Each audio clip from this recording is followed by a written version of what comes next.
नमस्कार दोस्तों, महाराष्ट्र के विधानसभा चुनाव की ताजा ओपिनियन पोल में आप सभी का स्वागत है। दोस्तों, महाराष्ट्र के विधानसभा चुनाव 2025 में है और अब की बार महाराष्ट्र में किसकी सरकार बनने जा रही है, आखिरकार कौन होगा महाराष्ट्र का अगला सीएम। दोस्तों, उसे जानने से पहले अगर आपने हमारे चैनल को सब्सक्राइब नहीं किया है तो हमारे चैनल को सब्सक्राइब करें ताकि आपको आने वाली हर अपडेट की जानकारी आपको यहाँ पर मिल जाए। तो साथियों, पहले हम बात कर लेते हैं यहाँ पर अमरावती की 8 विधानसभा सीटों की। तो यहाँ पर अमरावती की 8 विधानसभा सीटों में से बीजेपी के खाते में 3 सीटें जती हुई दिखाई दे रही है, तो वहीं कांग्रेस पार्टी के खाते में 5 और अन्य जनता पार्टी के खाते में यहाँ पर कोई सीट नहीं है। वहीं बात कर ले यहाँ पर हम वासीम की 3 विधानसभा सीटों की। तो यहाँ पर वासीम की 3 विधानसभा सीटों में से एनडीए के खाते में 2 सीटें जाती हुई दिखाई दे रही है, तो वहीं कांग्रेस पार्टी के खाते में 1 और अन्य जनता पार्टी के खाते में 0 सीट है। वही बात कर ले यहाँ पर हम सतारा की 8 विधानसभा सीटों की। तो यहाँ पर 8 में से दोनों पार्टियों को 3-3 सीटें मिलती हुई दिखाई दे रही है। यहाँ पर सतारा में बीजेपी और कांग्रेस के बीच कड़ी टक्कर है। तो दोस्तों, हम महाराष्ट्र की कुल 288 विधानसभा सीटों में से 19 सीटों के बारे में बात कर चुके हैं और यहाँ पर 19 में से एनडीए बीजेपी के खाते में 8 सीटें जा चुकी है, तो वहीं इंडिया गठबंधन कांग्रेस पार्टी के खाते में 11 सीटें जा चुकी है और अन्य जनता पार्टी का खाता नहीं खुला है। वही बात कर ले हम यहाँ पर सोलापुर की 11 लोकसभा सीटों की। तो यहाँ पर दोस्तों, सोलापुर की 11 लोकसभा सीटों में से एनडीए बीजेपी के खाते में 3 सीटें जाती हुई दिखाई दे रही है, तो वहीं कांग्रेस पार्टी के खाते में 8 और अन्य जनता पार्टी के खाते में 0 सीट है। वही बात कर ले हम यहाँ पर ठाणे की 18 विधानसभा सीटों की। तो यहाँ पर ठाणे की 18 विधानसभा सीटों में से एनडीए बीजेपी के खाते में 7 सीटें जाती हुई दिखाई दे रही है, तो वहीं कांग्रेस पार्टी के खाते में 11 और अन्य जनता पार्टी के खाते में 0 सीट है। वही बात कर ले यहाँ पर हम नंदुरबार की 4 विधानसभा सीटों की। तो यहाँ पर 4 में से एनडीए के खाते में 1 सीट जाती हुई दिखाई दे रही है, तो वहीं कांग्रेस पार्टी के खाते में 3 और अन्य जनता पार्टी के खाते में 0 सीट है। वही दोस्तों, आप यहाँ पर देख सकते हैं हम महाराष्ट्र की कुल 288 विधानसभा सीटों में से 52 सीटों के बारे में बात कर चुके हैं और यहाँ पर 52 में से एनडीए बीजेपी के खाते में 19 सीटें जा चुकी है, तो वहीं इंडिया गठबंधन कांग्रेस पार्टी के खाते में 33 सीटें जाती हुई दिखाई दे रही है और अन्य जनता पार्टी का खाता नहीं खुला है। वहीं हम बात कर ले सिंधु दुर्ग की। तो यहाँ पर सिंधु दुर्ग की 3 विधानसभा सीटें हैं, 3 में से यहाँ पर तीनों पार्टियों को 1-1 सीट मिलती हुई दिखाई दे रही है। वही बात कर ले हम यहाँ पर मुंबई की 26 विधानसभा सीटों की। तो यहाँ पर 26 में से बीजेपी और कांग्रेस पार्टी दोनों पार्टियों को 13-13 सीटें मिलती हुई दिखाई दे रही है और अन्य जनता पार्टी के खाते में 0 सीट है। वही बात कर ले हम यहाँ पर रायगढ़ की 7 विधानसभा सीटों की। तो यहाँ पर 7 में से एनडीए के खाते में 5 सीटें जाती हुई दिखाई दे रही है, तो वहीं कांग्रेस पार्टी के खाते में 2 और अन्य जनता पार्टी के खाते में 0 सीट है। तो दोस्तों, हम 288 विधानसभा सीटों में से 88 सीटों के बारे में बात कर चुके हैं और यहाँ पर 88 में से एनडीए बीजेपी के खाते में 38 सीटें जाती हुई दिखाई दे रही है, तो वहीं कांग्रेस पार्टी इंडिया गठबंधन के खाते में 49 सीटें जा चुकी है और अन्य जनता पार्टी का खाता खुल चुका है। यहाँ पर अन्य जनता पार्टी के खाते में 1 सीट है। वही बात कर ले हम यहाँ पर नांदेड़ की 9 विधानसभा सीटों की। तो यहाँ पर नांदेड़ की 9 विधानसभा सीटों में से एनडीए के खाते में 3 सीटें जाती हुई दिखाई दे रही है, तो वहीं कांग्रेस पार्टी के खाते में 5 और अन्य जनता पार्टी के खाते में 0 सीट है। वही बात कर ले हम यहाँ पर अहमदनगर की 12 विधानसभा सीटों की। तो यहाँ पर अहमदनगर की 12 विधानसभा सीटों में से बीजेपी के खाते में 5 सीटें जाती हुई दिखाई दे रही है, तो वहीं कांग्रेस पार्टी के खाते में 6 और अन्य जनता पार्टी के खाते में 1 सीट है। वही बात कर ले हम यहाँ पर वृद्धा की 4 विधानसभा सीटों की। तो यहाँ पर वृद्धा की 4 विधानसभा सीटों में से दोनों पार्टियों को 2-2 सीटें मिलती हुई दिखाई दे रही है और अन्य जनता पार्टी के खाते में 0 सीट है। तो दोस्तों, हम महाराष्ट्र की कुल 288 विधानसभा सीटों में से 133 सीटों के बारे में बात कर चुके हैं और यहाँ पर 133 सीट में से एनडीए बीजेपी के खाते में 48 सीटें जा चुकी है, तो वही कांग्रेस पार्टी के खाते में 62 और अन्य जनता पार्टी के खाते में 3 सीट है। वही बात कर ले हम यहाँ पर उस्मानाबाद की 4 विधानसभा सीटों की। तो यहाँ पर उस्मानाबाद की 4 विधानसभा सीटों में से एनडीए के खाते में 1 सीट जाती हुई दिखाई दे रही है, तो वही कांग्रेस पार्टी के खाते में 3 और अन्य जनता पार्टी के खाते में 0 सीट है। वही बात कर ले हम यहाँ पर नासिक की 15 विधानसभा सीटों की। तो यहाँ पर नासिक की 15 विधानसभा सीटों में से एनडीए के खाते में 5 सीटें जाती हुई दिखाई दे रही है, तो वही कांग्रेस पार्टी के खाते में 9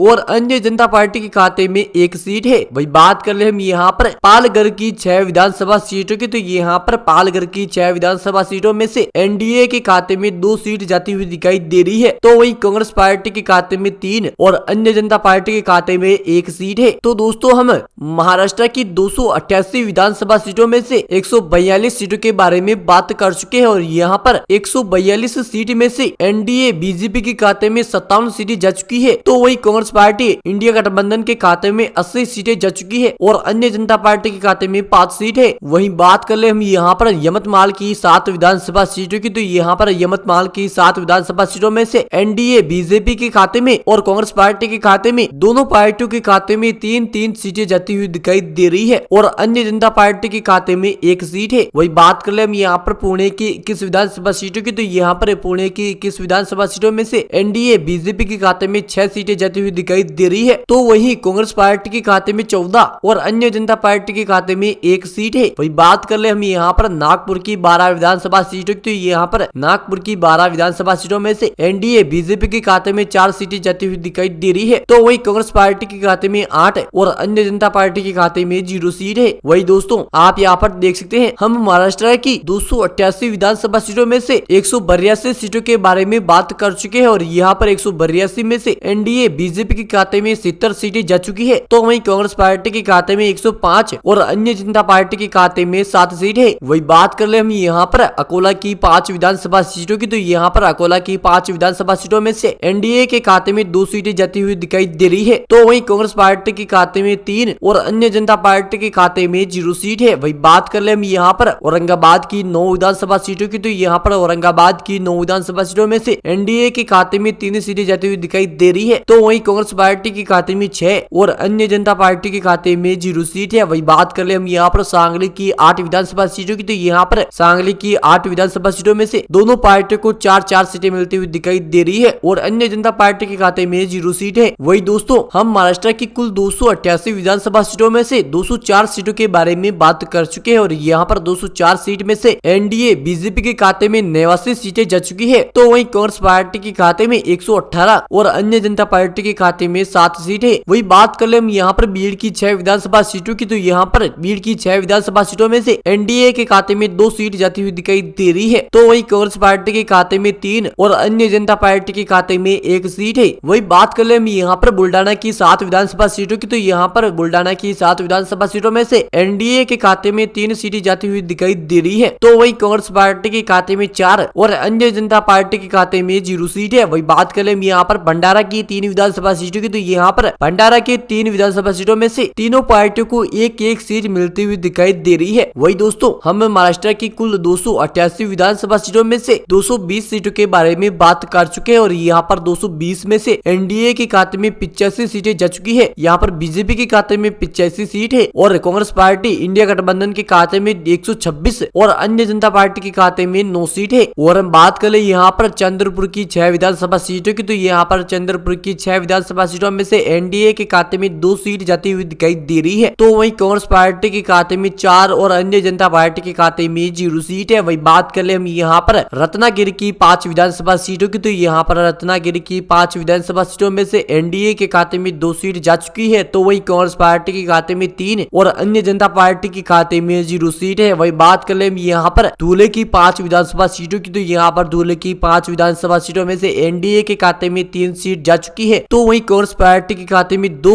और अन्य जनता पार्टी के खाते में 0 सीट है। वहीं दोस्तों हम महाराष्ट्र की कुल 288 विधानसभा सीटों में से 236 सीटों के बारे में बात कर चुके हैं और यहाँ पर 236 में से एनडीए के खाते में 92 सीटें जाती हुई दिखाई दे रही है, तो वहीं कांग्रेस पार्टी के खाते में 185 और अन्य जनता पार्टी के खाते में 9 सीट जाती हुई दिखाई दे रही है। वही बात कर ले यहाँ पर हिंगोली की 3 विधानसभा सीटों की, तो यहाँ पर हिंगोली की 3 विधानसभा सीटों में से एनडीए के खाते में 2 सीट जाती हुई दिखाई दे रही है, तो वहीं कांग्रेस पार्टी के खाते में 1 और अन्य जनता पार्टी के खाते में 0 सीट है। वही बात कर ले हम यहाँ पर गढ़चिरौली की 3 विधानसभा सीटों की, तो यहाँ पर गढ़चिरौली की 3 विधानसभा सीटों में से एनडीए के खाते में 1 सीट जाती हुई दिखाई दे रही है, तो वहीं कांग्रेस पार्टी के खाते में 2 तो अन्य जनता पार्टी के खाते में 0 सीट है। वही बात कर ले हम यहाँ पर गोदिया की 4 विधानसभा सीटों की, तो यहाँ पर गोदिया की 4 विधानसभा सीटों में से एनडीए के खाते में और कांग्रेस पार्टी के खाते में दोनों पार्टियों के खाते में 2-2 सीट जाती हुई दिखाई दे रही है और अन्य जनता पार्टी के खाते में 0 सीट है। वही दोस्तों हम महाराष्ट्र की कुल 288 विधानसभा सीटों में से 240 सीटों के बारे में बात कर चुके हैं और यहाँ पर 246 में से एनडीए के खाते में 97 सीटें जा चुकी है, तो वहीं कांग्रेस पार्टी के खाते में 140 और अन्य जनता पार्टी के खाते में 9 सीट है। वही बात कर ले हम यहाँ पर जलना की 5 विधानसभा सीटों की, तो यहाँ पर जलना की 5 विधानसभा सीटों में से एनडीए के खाते में 2 सीट जाती हुई दिखाई दे रही है, तो वही कांग्रेस पार्टी के खाते में 3 और अन्य जनता पार्टी के खाते में 0 सीट है। वही बात कर ले हम यहाँ पर जलगांव की 11 विधानसभा सीटों की, तो यहाँ पर जलगांव की 11 विधानसभा सीटों में से एनडीए के खाते में 3 सीट जाती हुई दिखाई दे रही है, तो वहीं कांग्रेस पार्टी के खाते में 8 और अन्य जनता पार्टी के खाते में 0 सीट है। वही बात कर ले हम यहाँ पर मुंबई शहर की 10 विधानसभा सीटों की, तो यहाँ पर मुंबई शहर की 10 विधानसभा सीटों में से एनडीए के खाते में 4 सीट जाती हुई दिखाई दे रही है, तो वही कांग्रेस पार्टी के खाते में 6 और अन्य जनता पार्टी के खाते में 0 सीट है। वही बात कर ले हम यहाँ पर लातूर की 6 विधानसभा सीटों की, तो यहाँ पर लातूर की 6 विधानसभा सीटों में से एनडीए के खाते में 2 सीट जाती हुई दिखाई दे रही है, तो वही कांग्रेस पार्टी के खाते में 4 और अन्य जनता पार्टी के खाते में 0 सीट है। वही बात कर ले यहाँ पर कोल्हापुर की 10 विधानसभा सीटों की, तो यहाँ पर कोल्हापुर की 10 विधानसभा सीटों में से एनडीए के खाते में 4 सीट जाती हुई दिखाई दे रही है, तो वही कांग्रेस पार्टी के खाते में 6 और अन्य जनता पार्टी के खाते में 0 सीट है। तो दोस्तों हम महाराष्ट्र की कुल 288 विधानसभा सीटों में से 288 विधानसभा सीटों के बारे में बात कर चुके हैं, और यहाँ पर 288 सीट में से एनडीए बीजेपी के खाते में 112 सीट जा चुकी है, तो वही कांग्रेस पार्टी के खाते में 167